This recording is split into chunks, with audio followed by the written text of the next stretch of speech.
She's here and doing amazing, and we're so proud of her. Welcome. You've been doing incredible in the ratings. Thanks, we're Sean. so happy. Welcome aboard. It was nice, it only took 2 months to get you here, but you're doing amazing. I hope you stay here now.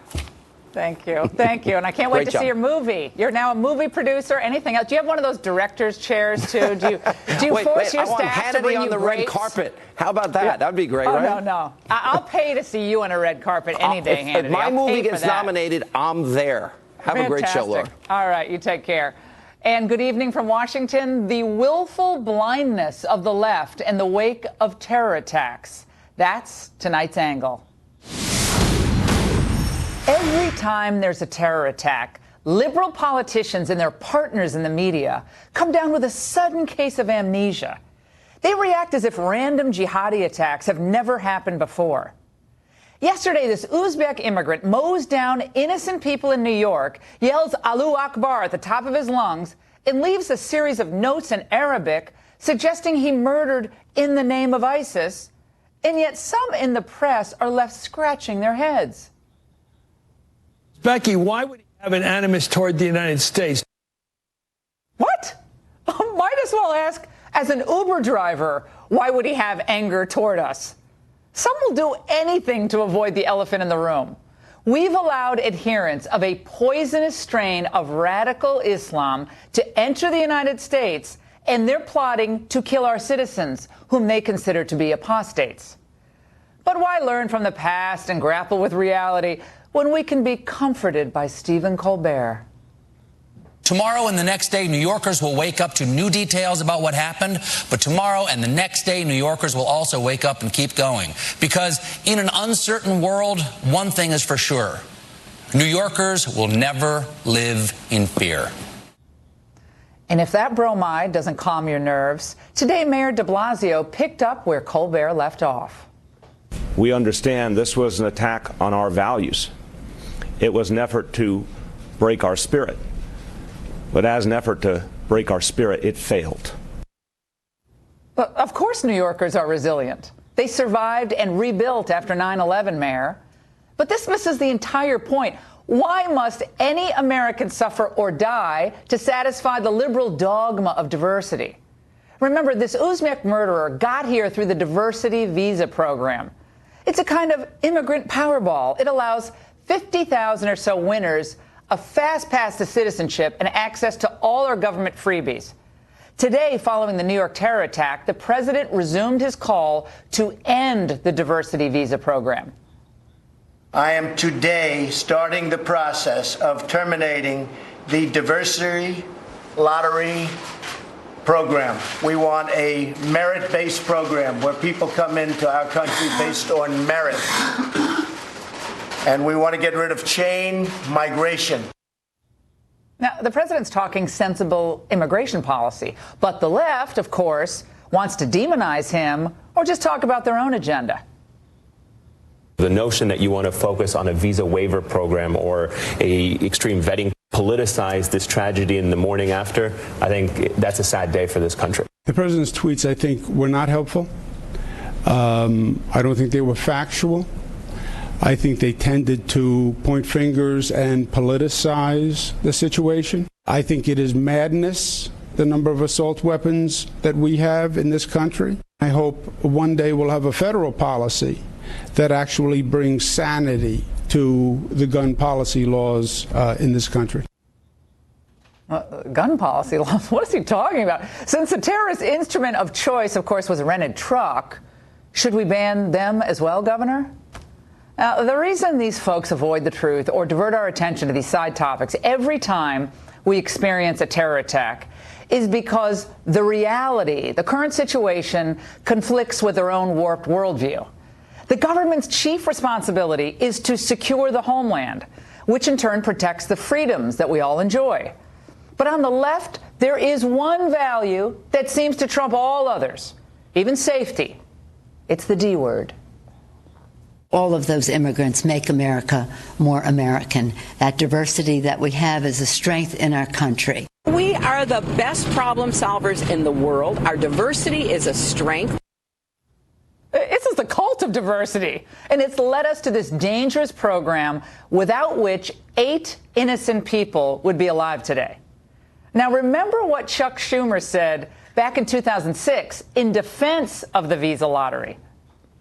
In fact, my city of New York has dramatically benefited from this program, and diverse countries such as Ireland, Poland, Nigeria have had large numbers of immigrants be able to come, settle roots, and really help the diversity of New York and the diversity of America. Yeah, I mean, he left out Uzbekistan on that list. Well, tears flowed down Senator Schumer's cheeks. Remember back in January when the Muslim immigrants were affected by the president's travel ban? Well, where were his tears today? People don't need politicians' crocodile tears or their cliches. Congress must act and stop this madness. Paul Ryan and Mitch McConnell, rather than losing sleep over the fate of the DACA kids, they should shut down this diversity visa farce now, before another American or tourist to our country dies. And that's the angle. Joining us now is Senator David Perdue, a Republican from Georgia. Senator Perdue shares President Trump's goal of getting rid of the diversity immigrant visa program and has introduced legislation to do just that. Senator, good to see you. Thanks for coming on the program tonight. I have a hard time after a hideous event such as what we saw last night, seeing that and then seeing people come out today who still can't connect the dots. I called it willful blindness, but it's more than that, really. This is a dangerous dereliction of duty on the part of politicians to keep this scam of a diversity visa program going. This president called this out last year, and I give him high marks that this year he's backing our RAISE Act that Tom Cotton and I are putting forward. And he talked about it today. We want to go to a merit-based immigration system. But let's talk about this diversity lottery situation. This is a big fraud. It's fraught with fraud itself. It has Social Security fraud. It has identity fraud. But worse than that, Laura, is that 30% of the visas given out under this system go to countries that are identified by ICE as harboring and promoting terrorism. In fact, the largest recipient country for these visas is the third largest is Iran. This is an insidious program. It needs to go away tonight. Who are the big champions of this program? Well, the left, they want diversity, but what it does is but does business want this too? Is there some cheap labor? No, it's not about business. No, this isn't the guest worker, no, sir. Nothing like that. No. This is all about a program that was envisioned by Ted Kennedy and Schumer years ago. And Bush, George H.W. Bush. He signed it into law in 1990, correct? He did. I see there's a line or a Venn diagram maybe. It's the politicians on the right and the left who are more kind of the globalist types, who they love all these international trade deals, regardless of their effect on the workers. They love the idea of amnesty or massive amounts of guest workers coming into the country. So globalism and their quest for diversity trumps safety, security, workers' rights in the United States, and I find that also to be troubling. Well, most other countries in the world have already moved to protect their national borders, their national security, and to provide for the economic growth, and they do that within the immigration system. Canada and Australia, decades ago... How about Japan? How about New Zealand? Try to get into New Zealand today, exactly. Japan. But they went to a merit-based system where they bring the right kind of people in today relative to the economy, and we don't. We have a family-based chain migration system that's got to end. Explain that. So a lot of our viewers tonight, they hear chain migration, like, what the heck are you talking about? So you're going to bring in your old grandmother who's dying of cancer from Mexico. You heartless, horrible senator from Georgia. You don't care about the poor Mexican grandmother dying of cancer. That's what they always say. They go right to you're heartless and cruel. Well, today we bring in 1.1 million green card recipients a year. That's about twice our historical average, but that's not the real problem. The real problem is about 70,000 come in that are skill-based. Another 70,000 are immediate family. The rest are chain. That means that a recipient can name their grandmother, their cousin, their uncle, or whatever, and then that recipient can name their grandmother and uncle and cousin. And so it goes on and on and on. And so after decades of doing this, we have now an immigration system that does not fit the economic needs, and as we saw in this loophole, it does not protect our national security. And what does it do for assimilation? Which is another issue, I think, that, again, people are afraid to talk about this because they're called, all these names, or they're nativists, as John McCain said. When you talk about, like, are you assimilating, or are you creating mini Pakistans or mini Irans or mini Somalias in the United States, where we see this in St. Paul and Minnesota, and we see this in Michigan and Dearborn and in Hamtramck. You see this in different parts of boroughs in New York. And again, most of the people are fine people and they work hard. But it kind of, the melting pot seems to just be melting down. It doesn't seem to be a melting pot in some of these areas. Not all, but some of them. But this is the biggest difference since 1990 in the Ted Kennedy idea, and that is that if you look at our historical immigration, they did that. They came in, they assimilated in the communities, they learned English, they developed a skill, and they contributed to the economy. What we have going today is this politically correct, we want an open border. I mean, that's fundamentally what the progressives want, is an open border. They don't want any border. They don't want any deportation, really, except maybe murderers. But other than that, they want no deportation. They want everyone can come and go, and it's more of a global order. That's what they've always wanted. Well, and what we're trying to do is add some reason. By the way, what we want to do in a merit-based system and eliminate chain migration is the same conclusion the Democrats came to under Bill Clinton. President Bush commissioned, George H.W. commissioned a commission to look at I'm immigration. sick of commissions, personally. I'm sick of these commissions. Every time I turn around, there's another commission. They never get anything done. But here's what the Democrats did. They suggested a merit-based system, and Clinton acknowledged that and supported that. So this should be a bipartisan approach to this thing. How many people, what's the percentage of immigrants in the United States today who've come in under a chain migration? I read somewhere it was ridiculously high. It's like 13 million over the last 25 years. I'll give you the number every year. It's 1.1 million, and only 140 is the worker and the immediate family. You do the math on that. That's over 900,000 people a year are coming in the chain migration iteration. It's a geometric progression. It really is. So it's exponential. It keeps going. Absolutely. Are you confident that the Democrats will limit chain migration? Otherwise, they're going to kill the DREAM Act. They don't limit chain migration. They're going to kill the DREAM Act. Will they do it? Well, we'll see. I mean, this is where the self-interest on the other side, we're going to test that against what's good for the country. Senator, thank you so much for coming in. It's great to see you, as always. And joining us now for reaction in Washington, Scott Bolden, former Democratic chairman in Washington, D.C., and from Virginia Beach, Virginia, Brigitte Gabriel, the president of Act for America. Great to see you both. All right, let's get into this. Brigitte, you heard me on the diversity cult. I mean, diversity is more important than security, safety, rule of law, perhaps due process. The diversity word. You hear it on college campuses, but now it's apparently our immigration policy as well. Right now, diversity is killing Americans, and we have 8 dead people that we haven't even seen their funerals yet, with their families mourning. This program maybe started with a good intention, but right now it needs to be eliminated, because right now the countries on this diversity visa qualification program are Libya, Yemen, Syria, Lebanon, Iraq. Really? Do we really need to be bringing people from these countries, knowing that they are harboring terrorists and knowing that ISIS already said that they want to use whatever means possible to infiltrate the country, and they are using this program, and it needs to end, and end immediately. And I tell you, it was great listening to Senator Perdue, and I pledge that my organization will get and mobilize behind his bill to make sure we get it passed. Scott, you're from D.C. originally. D.C. there's a lot of need in this city. There are a lot of folks who could use a helping hand, use an opportunity.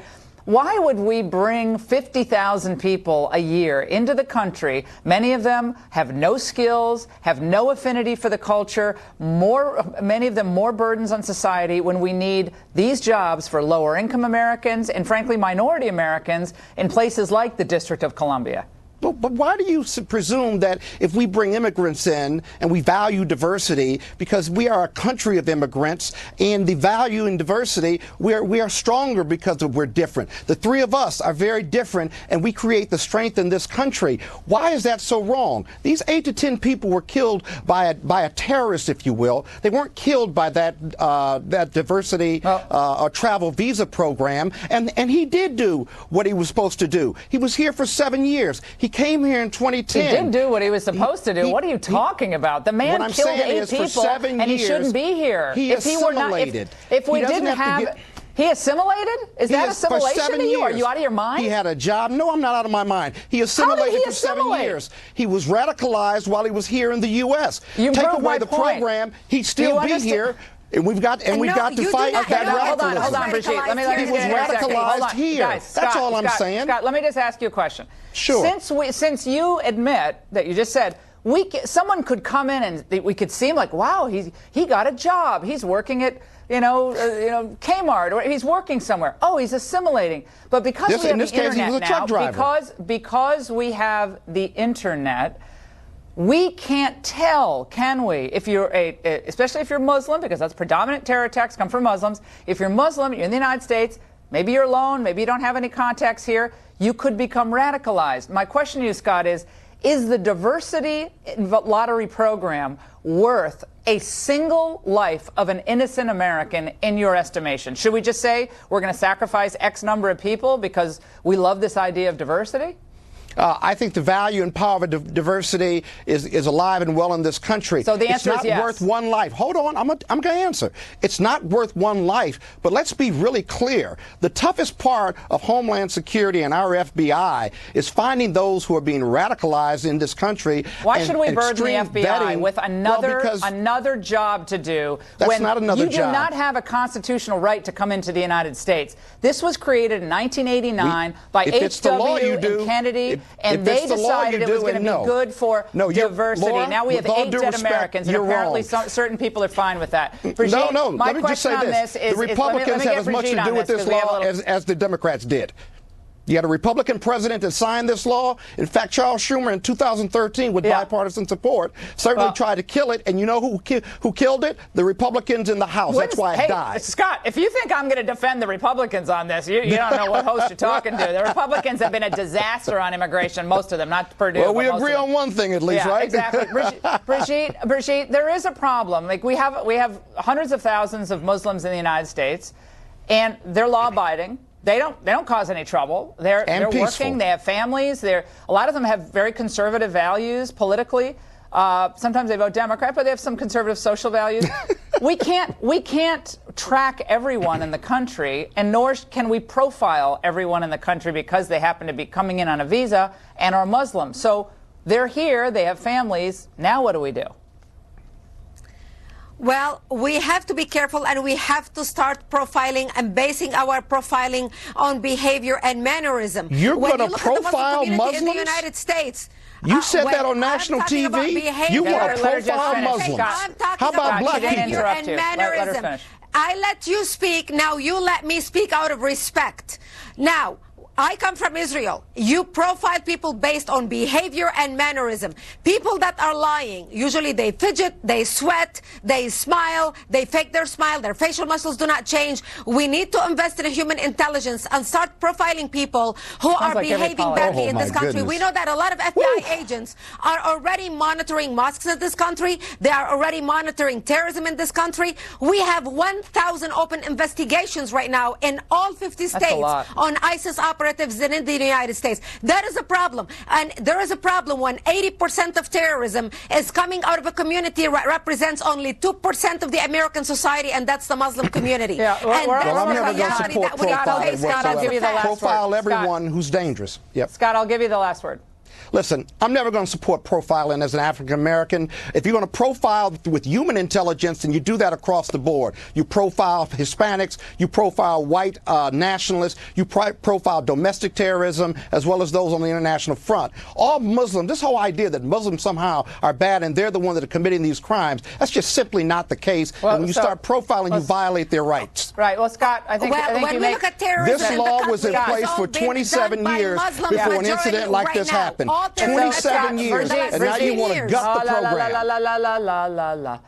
Okay, Scott, I'll just say this, that you do concede, do you not, that overwhelmingly the terror attacks in the United States and Europe are committed by Muslims, correct? Or people who call themselves Muslims, correct? Or you don't even concede that? When you combine, you add Europe to it and the incidents that we know about, but we have domestic terrorism here that we simply don't we're back admit on the to. Oklahoma City bombing. Okay. All right. I appreciate both of you. Thank you. We're out of time. Coming up, shocking examples of media bias in the coverage following the New York City terror attack. And Coulter's here to break it all down with us.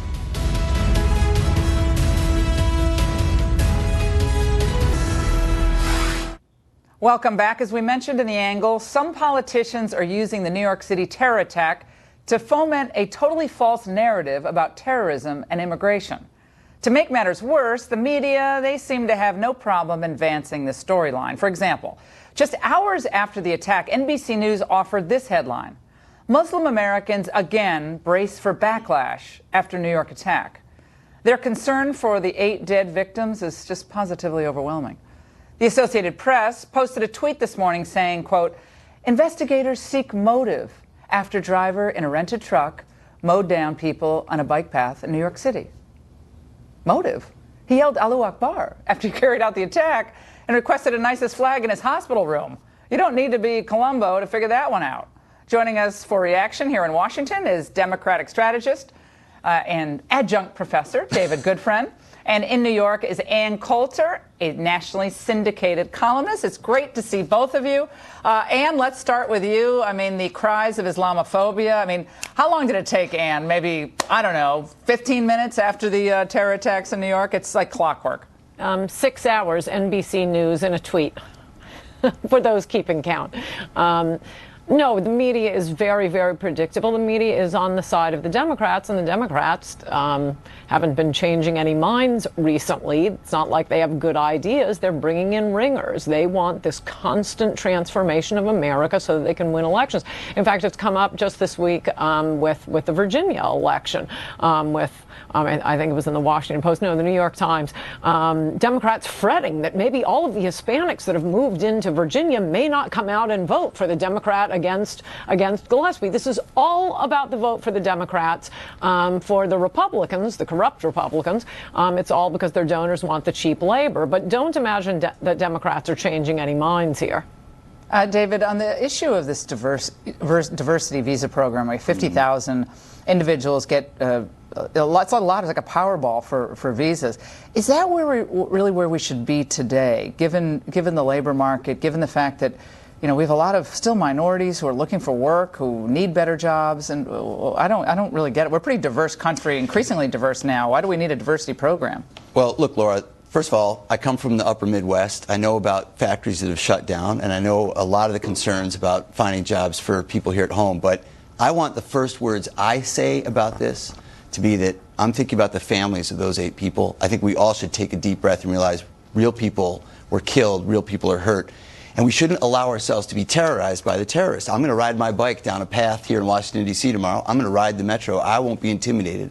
These are the kind of things we should be talking about, unifying us as a nation, bringing us together. That's kind of a cliche. I mean, I like you, David. Don't get me wrong. You're a great guy. But, I mean, that's just the stuff we hear all the time. I'm resilient. Of course we're resilient. We're Americans. We all know that. Well, but you asked about the program. You asked about that visa program. But they would be alive if we didn't have that cockamamie program in place.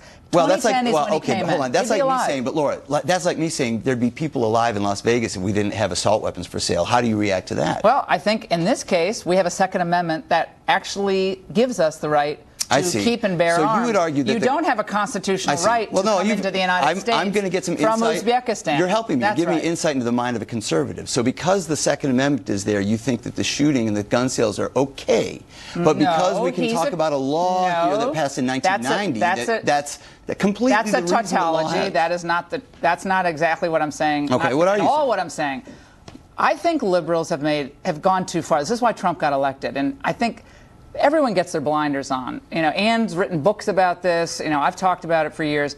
We get in our blinders and we think, okay, we have the right answers. But you forget that most people in the country aren't all that political. Most people don't really care about politics. They want food on the table. They want safety. Agreed. They want security. They maybe save a little for retirement.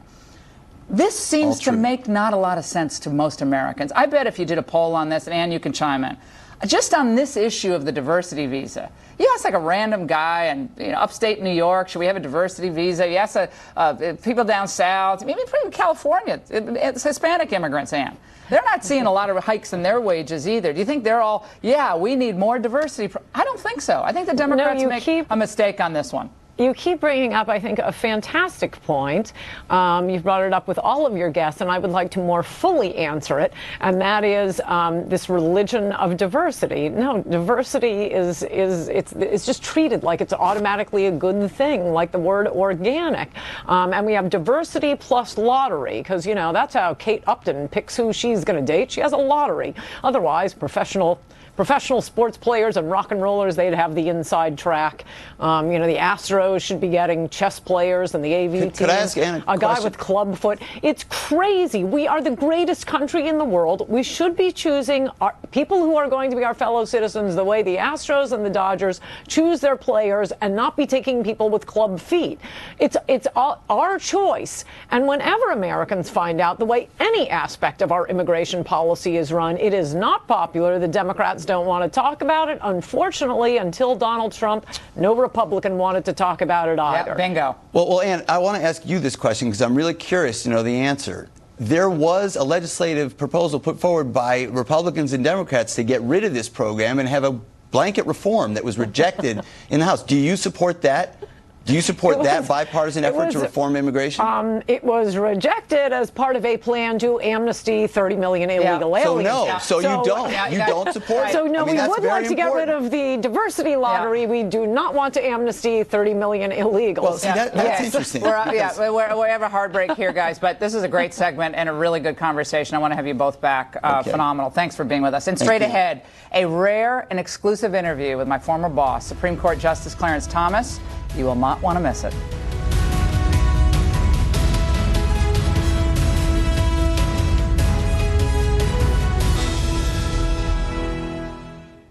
Clarence Thomas had one of the most distinguished legal careers in American history. He's the only second African American to ever serve on the Supreme Court, and Justice Thomas likes to stay out of the spotlight. He rarely speaks to the media. Luckily, he made an exception for me. Maybe it's because I clerked for the Supreme Court for him just a few years ago. We spoke earlier about his judicial philosophy, his contentious confirmation hearing, and his friendship and respect for the late, great Supreme Court Justice Antonin Scalia. Welcome, Justice Thomas. Great to see you. Well, thank you for having me, Laura. It's only been 25 years since I worked for you. Oh, I'm totally dating myself, and that's completely fine. I was thinking a lot about what I wanted to ask you in this interview, because I know you kind of loathe doing any press interviews, and that's well established. But I was thinking about your friendship with Justice Scalia, and he was also a friend of mine. Tell me about the court without him. Well, I think the most charitable thing to say is that it's different. And I think my colleagues would agree. I mean, there's sort of a big emptiness to it. He had a way of filling up the room with his personality, his quips, his intellect, his humor. He's when he's alone or in a group, he's got to be on stage, and he was a lot of fun. It's interesting. I did not know him before I went to the court, and I got to know him, and we developed a friendship, a bond of trust, and so for me, personally, it's very different. And I have excellent colleagues there. Justice Alito is just a fabulous person. Justice Gorsuch is just outstanding, and of course my friends who've been there for a while are just good people. It's worked out very well, but without him, it's very, very different. It's an entirely different court without him. Justice Gorsuch, there's some reports that he's ruffled some feathers at the court. Is there anything to that, or how is he perceived? Yeah. Well, it's good. I don't have any feathers, so I'm certainly not a part of that. Well, junior justices typically hang back a little bit at the beginning, but I kind of like the fact that he went right in there. It's like, he's no different from any. He is a good man, and I have no idea what they're talking about. Years ago, I heard reports that Justice Scalia was tossing things and slamming doors, and I never saw all this. I never did either, and I was next door to him, so I said, "What are you holding back when I'm here?" Because I hear you're doing all these things. So no, people have to say what they have to say. I don't see all those things. When you're new on the court, you're trying to find your way. It's a lot of work. It's a lot of personal adjustments. You're moving your family. You're getting through the effects of a confirmation. I don't care who that is. And it is an adjustment period. This is not the Court of Appeals. This court is quite different from being for him on the 10th Circuit, for me having been on the D.C. Circuit. You were there in my second year, so you know it's still going through an adjustment. Well, we had that small office, That's Justice. right. We had like a closet for an office. Now you guys have this really nice chambers, but we had to deal with a small, tiny office. Well, law clerks have those chambers now, Yeah. so I just want you to know they put no judges. Yeah, no one gets in there anymore. The court itself, the outsiders, people who never had a chance to visit the court, they hear about the court. They see that annual photo that you all take, and it's pretty exciting. Yeah, it's so exciting, and you all look like you just lost your best friend. I mean, you're rarely smiling, and it looks really kind of dour, an unhappy place to be. And I know you were in the seminary for a time, and I think, gee, Justice Thomas still leads that kind of monastic life. You don't give many interviews, you don't talk to all that many people in the public eye.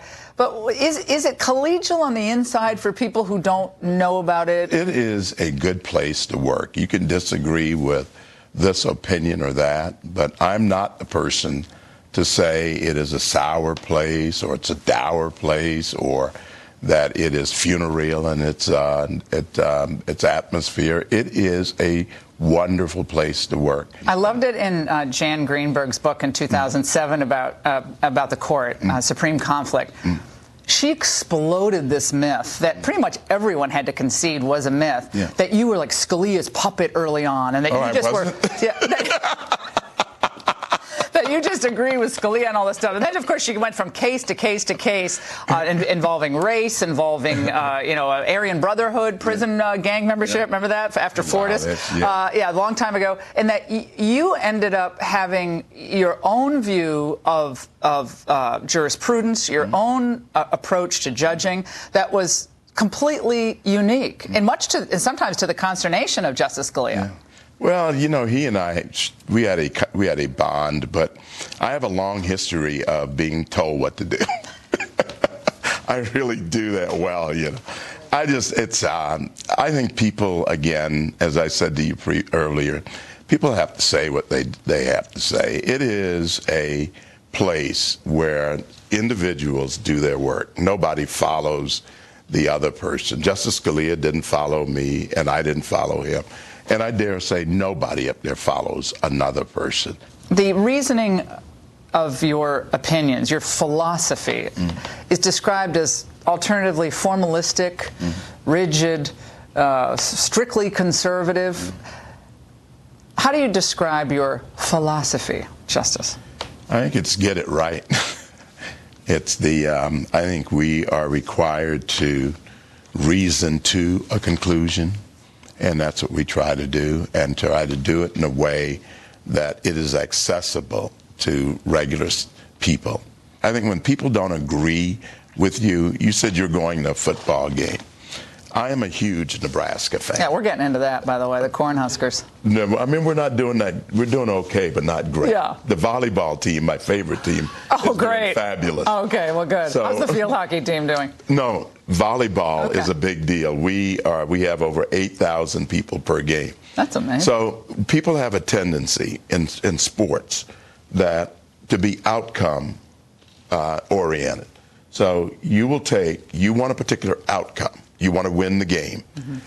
If the referees make a call consistent with the outcome you prefer, then you say the referee did a great job because that referee has somehow benefited or made possible the outcome you want.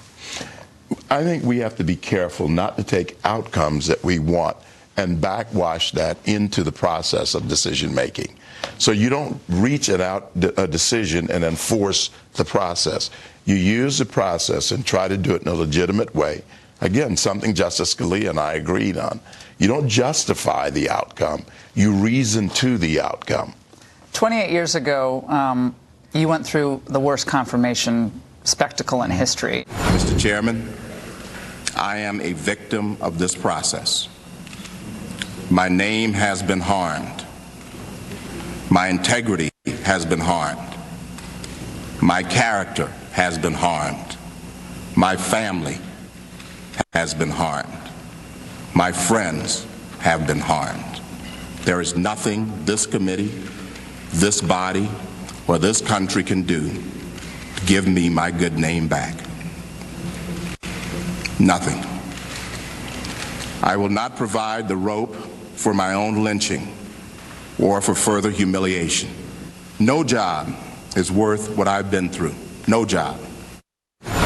You said at the time that I'm a victim of this process. My name has been harmed. My integrity has been harmed. My character has been harmed. No job is worth what I have been through. No job. Was it worth it? You know, that's a good question. I think we are called to do certain things. In my youth, I thought I was called to be a priest. I thought that was my vocation.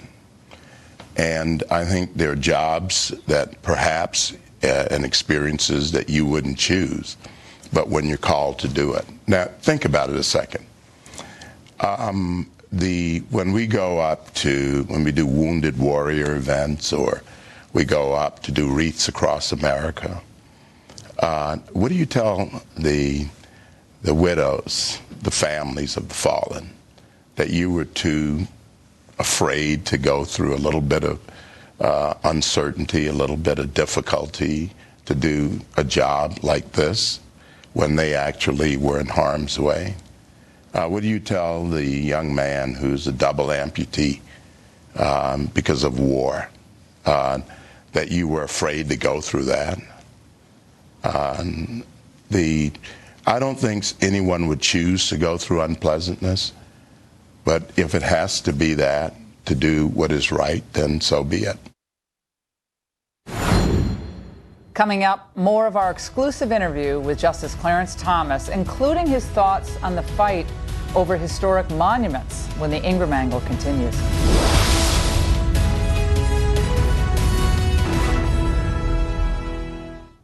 Welcome back. We continue now with our rare exclusive interview with Supreme Court Justice Clarence Thomas.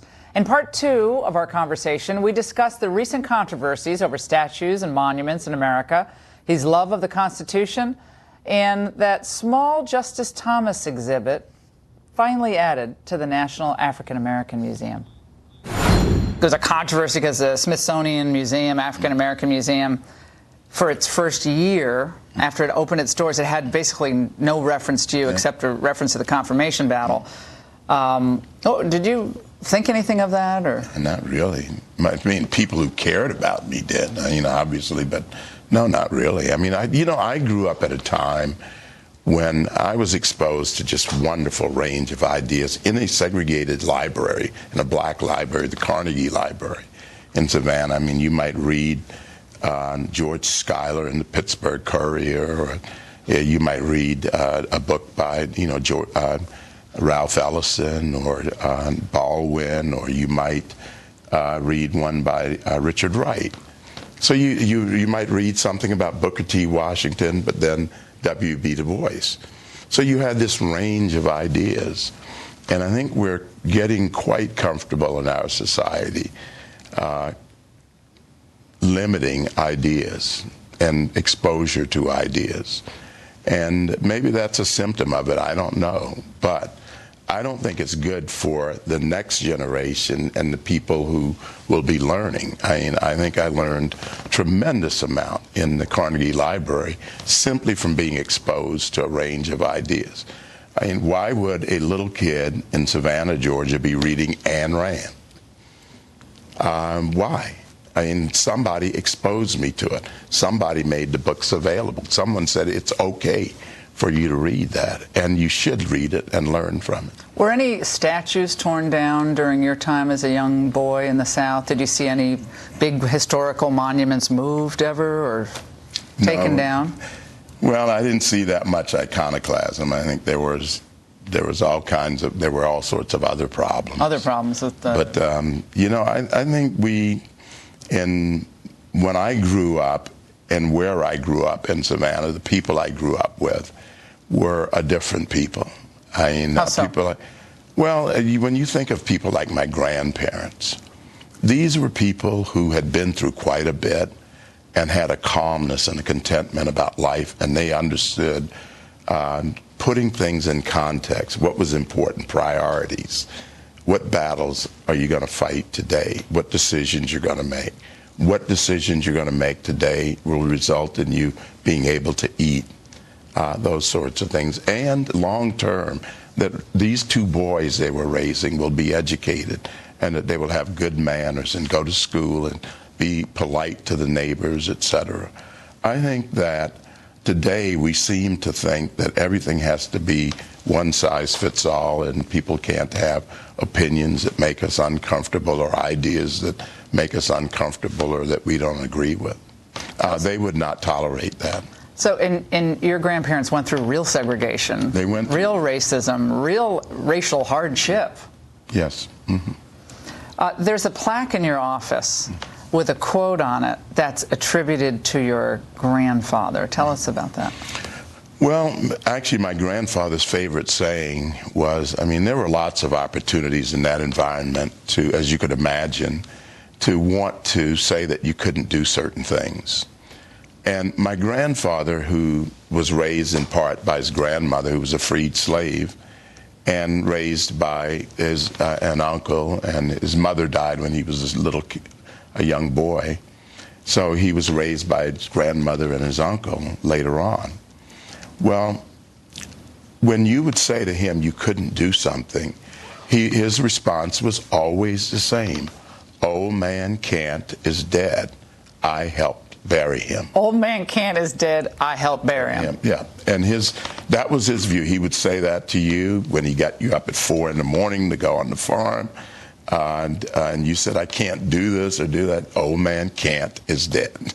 That is, I wish I knew your grandfather. Well, yeah, I wish a lot of people knew him, and I wish he was still here so I could thank him. The fact that you raised a son and a nephew, what did you learn from that? You know, I think you're raising kids. It is a humbling process. Yeah. Yeah. And it gets increasingly humbling as they get older. And I think any parent who's raised kids will understand, will tell you it's humbling. Are you shocked after all these years, after the 60s, you were in college? When did you graduate? 71. Well, 71. Mm-hmm. Those are tumultuous times at Yale Law School. Are you surprised at how things are still so rancorous in the United States today about foundational issues? Yeah. Not about hot, but just foundational issues, the anthem and so forth. No, I'm not surprised. I mean, what binds us? What do we all have in common anymore? And I think we have to think about that. I think this is, when I was a kid, even as we had laws that held us apart, there were things that we held dear and that we all had in common. And I think we always talk about the pluribus unum. What's our unum now? We have the pluribus, what's the unum? And I think it's a great country. I think we, for whatever reasons, have made it some people have decided that the Constitution isn't worth defending, that history isn't worth defending, that the culture and the principles aren't worth defending. Then, you know, certainly if you're in my position, they have to be worth defending. That's what keeps you going. That's what energizes you. That's what makes it the endeavor, all of the criticism, the other things. That's what makes it all acceptable, because what you're doing is so important and so critical to the things that matter. So I don't know what it is that we can say instinctively we have as a country in common. It's great to see you. Thank you for making some time for us today. Thank you, and good luck with your new show. Thank you so much, Justice. It's easier than clerking for you. Just teasing. And when we come back, why you absolutely can't afford to miss our show tomorrow night. You thought this was amazing? Details in a moment.